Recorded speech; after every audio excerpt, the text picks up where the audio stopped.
Sejam bem-vindos ao primeiro episódio da Zanard Podcast.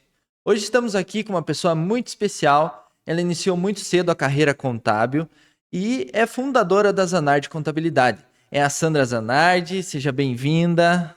Boa tarde, Gustavo, muito obrigado. É um prazer estar aqui no primeiro episódio da Zanard Podcast e poder contribuir de alguma forma com vocês.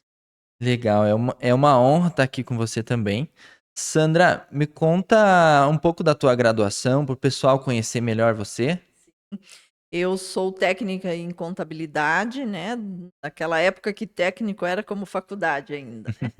Sou bacharel em contabilidade, sou bacharel em direito, pós-graduado em direito previdenciário, direito tributário, MBA em gestão de holding. Eu gosto muito de estudar, então eu sempre estou fazendo um curso, tentando uma pós, fazendo uma coisa diferente.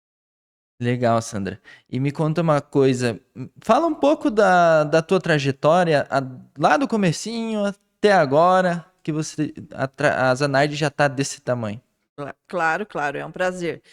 Eu comecei muito cedo, aos 17 anos para 18, trabalhar, e fui trabalhar em um escritório, como auxiliar de escritório, auxiliar de contabilidade na sequência. Tomei gosto pela contabilidade e resolvi me empenhar na área contábil. Até trabalhei muito tempo numa rede de supermercados, depois trabalhei como subcontadora na Fiat Cascavel.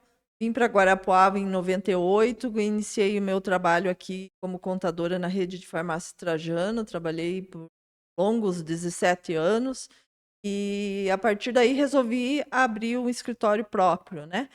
Sempre trabalhei em empresa, foi um grande desafio. Estamos aí no mercado há 14 anos, trabalhando com bastante qualidade no nosso trabalho, estamos muito felizes. Muito bom, Sandra. E agora eu quero saber uma coisa diferente. O que você dá de dica para quem pensa em começar a faculdade de Ciências Contábeis, para quem pensa em iniciar nesse ramo? Claro. A primeira dica é saber realmente se você gosta de contabilidade, né? Porque a contabilidade, eu entendo que ela é uma arte e a gente precisa gostar dela. Então, para quem quer iniciar, a partir de que gosta, começar a trabalhar em um escritório como auxiliar e iniciar a faculdade, tentar entrar no mercado. Porque quando você estuda trabalhando também na área, é muito mais, você acaba tendo muito mais qualidade no teu aprendizado, e isso é muito importante para um contador, para que ele seja um bom contador, né? É isso mesmo. E igual você falou, trabalhando você já tem experiência, saindo da faculdade já tem trabalho. Já tem trabalho, com certeza. É um dos primeiros. A primeira coisa que olha é se a pessoa tem alguma experiência quando vocês vão contratar ou tanto faz. Sim, a gente sempre dá mais valor a quem tem experiência, né? Porque daí, hoje, o escritório de contabilidade é muito difícil para a gente começar ensinando, apesar de que o nosso escritório tem um diferencial que é apoiar o pessoal que estuda contabilidade, mediante estágio obrigatório, mediante estágio remunerado, porque a gente entende que existe sim uma dificuldade em sair da faculdade sem nenhuma experiência. Por isso a dica, quem quer fazer contabilidade, tenta já ingressar em um escritório e ir aprendendo. Mas realmente é um pouco difícil sair da faculdade e já ingressar no campo de trabalho. Ótima dica. Garanto que quem assistir aqui já vai ter 2, 3 passos à frente na hora de Com certeza, achar um emprego. com certeza. Sandra, vamos mudando de assunto um pouquinho. Me conta uma coisa. Muitos empresários acabam negligenciando a gestão financeira, a gestão do negócio, porque às vezes não entendem e cuidam de trabalhar apenas e de vender, cuidam de conseguir o dinheiro do faturamento. O que você dá de dica? Por que você acha que isso acontece? Os empresários crescerem de forma desorganizada, crescem, mas não veem o dinheiro no caixa. Então, existem vários fatores que podem influenciar esse resultado, esse crescimento desorganizado, em muitas vezes. A falta de conexão com a contabilidade, com o seu contador, é uma delas. Porque muitas vezes os empresários têm ali, o negócio dele está grande, ele vende muito, tem estoque, tem bens, mas ele acaba dizendo que ele não vê o dinheiro aparecer. Hum, E isso se deve à falta de controles, né? Controles e até mesmo de usar mais o setor de contabilidade quanto a levantamento de custos, levantamento de despesas, do lucro real que ele tem mesmo, para que ele possa ver esse rendimento dele de uma forma um pouco mais clara. entendi. E a contabilidade pode ajudar o empresário ensinando os números dele, a ler os números dele, a contabilidade, caso o cliente também trabalhe junto com a contabilidade, né? E como que o empresário deveria, ou educando ele de uma forma, de alguma forma, com esse podcast também, como que ele deveria tratar os documentos, a entrega de documentos, a conversa com o contador, esse relacionamento mais próximo? Sim, a gente pode dar várias dicas nesse sentido, né, Gustavo, que é primeiramente o empresário ter ali na empresa dele alguém que organize isso para ele, que mande os documentos de forma e que vá todos os documentos para a contabilidade, para que a contabilidade também possa trabalhar com a realidade do empresário. Muitos dos empresários, às vezes, vai juntando os documentos ali meio de qualquer jeito e acaba que não chega a realidade para a gente. E aí a gente também não consegue ajudá-lo com os números exatos e uma forma transparente do negócio dele. Entendo. E acaba que fica o setor contábil o vilão do negócio, né? Que simplesmente manda boletos e não ajuda o empresário a obter lucros. Mas o que a gente pode explicar para o empresário o que a contabilidade pode ajudar com eles, para eles? É uma ótima pergunta. Hoje os empresários, eles precisam mudar a cultura, a mentalidade de que o contador é aquele guarda-livro antigo, é aquele que manda somente a guia dos impostos, que a gente fica sempre louco com aquelas guias que chega. O contador é muito mais que isso, né? Porque com um bom relacionamento da empresa com o contador, ele pode enxergar vários números que vão auxiliar ele no seu crescimento, tanto na gestão financeira, na gestão contábil propriamente dita ali, de custo, estoque, preço de venda e tudo mais. Mas é necessário que os empresários tenham mais contato com o contador e entenda que ele não é somente para emitir guia e levar despesa para ele. Tá certo. É entender que o guarda-livros não existe mais, né? Não existe mais, realmente. Eu acho que talvez a frase seja essa, bem curta. Guarda-livro não existe mais. Hoje nós temos uma contabilidade consultiva e o empresário pode vir e ter acesso ao contador a hora que ele quiser, fazer as perguntas que ele quiser. Se o contador não estiver preparado, ele vai se preparar. Então, é muito importante esse contato, essa conexão empresário e contador. Até mesmo porque o escritório de contabilidade tem várias experiências, né? Vários ramos, várias empresas, ele pode ajudar até na tomada de decisão dentro da empresa, né? Com certeza pode, e todo empresário deveria usar o seu contador para tomar essas decisões, né? Com certeza elas seriam bem mais assertivas. E então eu diria que um dos maiores desafios da empresa hoje seria então entender os seus números, ou entender se ele pode ou não, se ele tem ou não o financeiro estruturado para crescer, para que ele possa crescer. Sim, sim, seria. Isso é muito importante ele saber do seu financeiro. E muitas vezes o financeiro não é o dinheiro que você tem ali no caixa ou no banco. Muitas vezes o financeiro vai muito além, né?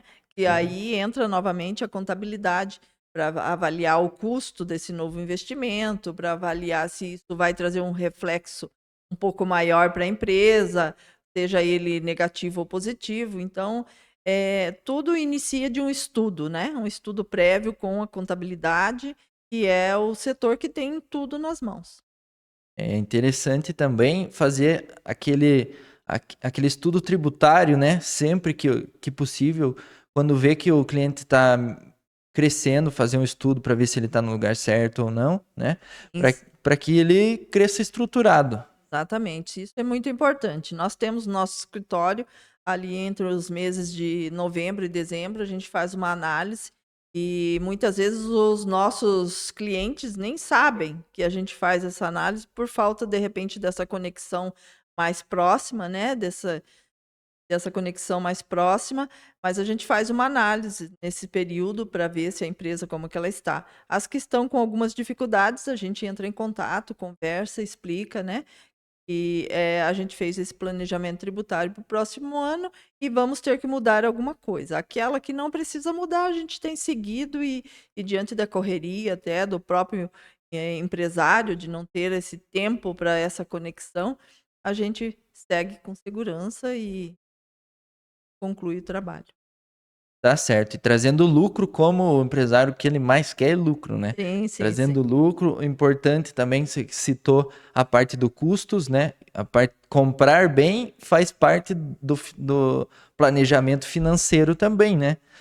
Comprando bem, você consegue ter uma margem maior e, consequentemente, vai ter mais lucros. Certeza. E essa é de suma importância essa análise antes das compras. Então, o empresário que já está aí há mais tempo no mercado, ele já tem isso como praxe, mas o que está começando agora, muitas vezes precisa de muita orientação. Sandra, você me falou mais cedo que tem MBA em holding e sucessão. Para quem não sabe o que isso significa, o que é holding? Holdings são empresas que administram os bens das pessoas físicas, né. Então a pessoa que tem diversos aí bens, ela coloca tudo dentro da holding e ali eles serão administrados, de forma que, consegue reduzir carga tributária, ter proteção patrimonial e também preparando para a sucessão. Certo, certo. E a holding então serve para quê exatamente? Para administrar os bens, né. Então, para dar seguimento também a certos negócios, né, uma família que tem aí empresas, por exemplo, no ramo de supermercado, Uhum. e o patriarca deseja que esses negócios continuem para o futuro. Então, a holding é uma excelente opção. E a holding ela serve para qualquer pessoa ou tem um perfil específico? Então, ela serve para qualquer pessoa, para aquela que tem negócios e quer que os negócios sigam após a sua morte. Então é uma ótima sugestão a holding para aquele que quer somente ter uma economia tributária, aquele que quer somente proteger o seu patrimônio, e também é para aquele que quer fugir do inventário e já fazer a sua sucessão ali, deixar os seus bens tudo dividido para os seus herdeiros. A holding ela pode ser usada de muitas formas, então a gente precisa analisar caso a caso, e aí a gente sugere a melhor opção. Entendo então que a holding é para todo mundo. Todas as pessoas podem pensar em iniciar uma holding. Com certeza, com certeza. Todo mundo que tiver bens, empresas, negócios, pode partir para um planejamento com holding. Então vamos falar agora de um assunto polêmico, que todo mundo tem medo na hora que chega março, essa época, que é o leão, né? Que é o imposto de renda. Quem que precisa declarar o imposto de renda? Realmente, essa época já iniciou, inclusive, dia 17 de março, né? Liberação do programa da Receita Federal, e o pessoal começa a ficar desesperado mesmo, né? Então, todas as pessoas que tiveram rendimento superior a 33.888 em 2024 estão obrigadas, né? Pessoa física é obrigada a fazer a declaração de imposto de renda. Certo, certo. E quando chega alguém para declarar o imposto de renda, até para quem está vendo esse podcast se preparar quando for ao contador, principalmente nas análises de contabilidade, quais os documentos que eles devem vir trazer com eles? São muitos os documentos, né? Normalmente a gente analisa caso a caso, mas os principais que hoje a gente já pede que já traga já de imediato é a senha do Gov, que a gente pode já ver o que a Receita Federal sabe desse cliente, né? Uhum. E documentos como referente à aquisição de novos bens que tiveram no ano passado, de bens imóveis, né, matrícula do imóvel, contrato de compra e venda, veículos, o documento do veículo. Tudo isso a gente precisa que ele já traga. Os rendimentos a gente consegue ver muita coisa dentro da própria Receita Federal com o Gov. Tá certo. Eu também trabalho na área, né, nas análises de contabilidade, e eu já tive algumas dúvidas de empresários, como, por exemplo, eu tenho uma empresa do Simples, faço algumas notas, mas eu não tenho informe de rendimento, eu não sei se eu preciso ou não declarar. Quem tem um Simples Nacional, um MEI, precisa declarar? Precisa declarar. Muitas vezes, sim. Por isso é necessário uma análise, né? Porque muitas pessoas que têm um MEI, por exemplo, acham que não precisa fazer declaração do imposto de renda. Ao Uhum. contrário, deveria sim, até para ele ter uma forma de demonstrar os resultados dele para comprar um carro, de repente, para um empréstimo, qualquer coisa. Normalmente as instituições pedem a declaração de renda. E ele acha, por ser MEI, ele acha que ele não tem e não precisa e acaba ficando em desacordo com a legislação.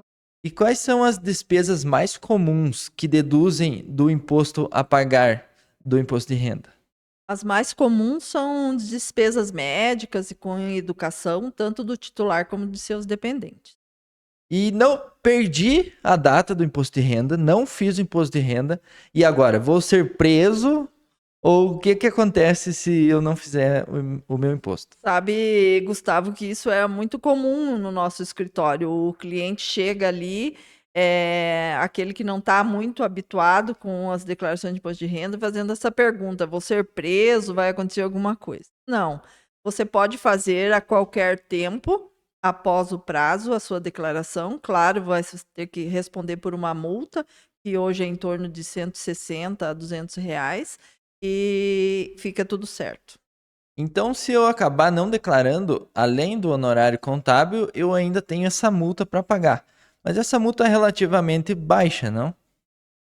A multa inicial, né, vale a pena, saltar aí que a multa inicial é 165,74, né, mas ela pode chegar a 20% do imposto devido também, então tudo depende do montante do imposto devido aí também, né. E vamos falar um pouco sobre processos das ANAR de contabilidade. Quando alguém quer abrir uma empresa, como que ela precisa, como ela faz, o que que é preciso? Tudo bem. Então, quando a pessoa tem o desejo de abrir uma empresa, que ela já tem um projeto trabalho, né, então ela chega no nosso escritório, com muitas dúvidas, muitas dúvidas. Que tipo Uhum. de empresa, qual o enquadramento, como será seu imposto e tudo. E a gente começa primeiramente descobrindo qual é o tipo de negócio que ela precisa ter, o número de funcionários, qual é o faturamento previsto, e aí a gente faz a indicação do melhor, sistema, da melhor forma. Certo. E como que é o procedimento para quem já tem uma empresa? Geralmente a empresa chega, não é conforme o trabalho que vocês prestam, que nós prestamos. Qual que é o primeiro ato que você faz para organizar essa empresa, como contabilidade? Quando você quer perguntar quando ela vem de um outro colega contador, Isso, já uma empresa constituída. isso mesmo. Normalmente a gente faz uma análise inicial, né? E depois, assim que a gente fecha o contrato com o cliente, a gente aprofunda essa análise e inicia as alterações que são necessárias. Normalmente precisa ser, quando o cliente já vem de outro colega, é porque ele está insatisfeito de alguma forma ou com algum problema que não foi possível ser solucionado lá. Então a gente precisa fazer toda essa análise para indicar a melhor forma e corrigir os possíveis erros. E aí a gente inicia o trabalho, como se fosse do zero, né? faz as correções necessárias e começa na nossa sistemática. Fechei o contrato com a Zanar de Contabilidade e agora eu preciso esperar até o começo do ano para me trocar de contador, né? Não é necessário. Você pode trocar de contador a qualquer momento, né? Então, estou aqui em fevereiro e quero trocar de contador, sem problema nenhum. Estou aqui em outubro, quero trocar de contador. Pode trocar a qualquer momento o contador. Mas é muito difícil trocar o contador. Isso realmente é possível? Porque eu escuto todo mundo falar que não dá. É possível sim, não é muito difícil. A gente tem até no nosso código de ética algumas colaborações entre os colegas, né? Então, se o cliente sai do meu escritório e vai para o outro, eu procuro deixar tudo certinho, entrego para o colega da sequência, e da mesma forma os colegas fazem isso com a gente quando pegamos clientes de outros colegas. Que bom que existe esse pensamento, né, entre a classe contábil. Agora eu quero falar um pouco mais da Zanard, para que o pessoal conheça a Zanard. Nós entramos em uma expansão, entramos em um novo método, um novo jeito de fazer contabilidade. E eu quero que você conte para nós como que está sendo, o que está acontecendo. Esse podcast é um projeto, né? Para que isso cresça, para que a gente leve informação, conteúdo para os empresários e para as pessoas comuns também entenderem um pouco mais sobre a contabilidade, sobre negócios. Então, eu quero que você conta como que está sendo isso tudo, o que está sendo mudado na Zanar de Contabilidade. Muito bem. Estamos inovando, né? Tentando fazer coisas novas para a nossa cidade, para a área de contabilidade, uma contabilidade mais consultiva, uma contabilidade que fica mais perto do empresário, uma contabilidade que procura solução para os nossos empresários, para os nossos clientes, para os nossos futuros clientes, de forma a trabalhar com mais exclusividade cliente a cliente, com mais conhecimento, com mais qualidade, procurando estudar mais a legislação para que a gente possa ter brechas, para que a gente possa trazer mais economia para nosso cliente, para que a gente possa ter um planejamento tributário mais efetivo e, com isso, fazer com que o nosso cliente cresça, né? Com que ele fature mais, com que ele tenha filiais, com que ele tenha mais funcionários e tudo mais. A Zanar de Contabilidade hoje procura inovar nesse sentido, pensando também em melhorar a nossa cidade. Com um empresário bem-sucedido, a nossa cidade também vai para frente. Estamos abertos também a toda a cidade, região. O pessoal que tiver algumas dúvidas pode vir falar com a gente, pode mandar WhatsApp, pode entrar nas nossas redes sociais e tirar alguma dúvida sobre qualquer tema. Com certeza, futuramente, a gente vai ter mais podcasts específicos, né? Sobre assuntos específicos, e se sintam à vontade para falar com a gente. É isso mesmo, teremos vários podcasts aqui, né? Com vários empresários, clientes nossos, inclusive. E teremos alguns convidados inusitados, alguns convidados para aprofundarmos em alguns conteúdos, né? E fiquem ligados que nós vamos ter muitas novidades. Agradeço você que chegou até o final, que assistiu o vídeo até o final. Teremos várias oportunidades, vários conteúdos. Vamos continuar com o podcast, trazendo pessoas diferentes. Curte, compartilha, ativa o sininho, manda para quem é empresário, para quem não é, para quem pensa em ser empresário, que terá muito conteúdo de qualidade, como esse que tivemos hoje. Quero agradecer a nossa convidada especial. Foi uma honra, né, ter você aqui hoje. Muito obrigada. Agradecemos essa oportunidade. Agradecemos novamente quem ficou até agora e até a próxima.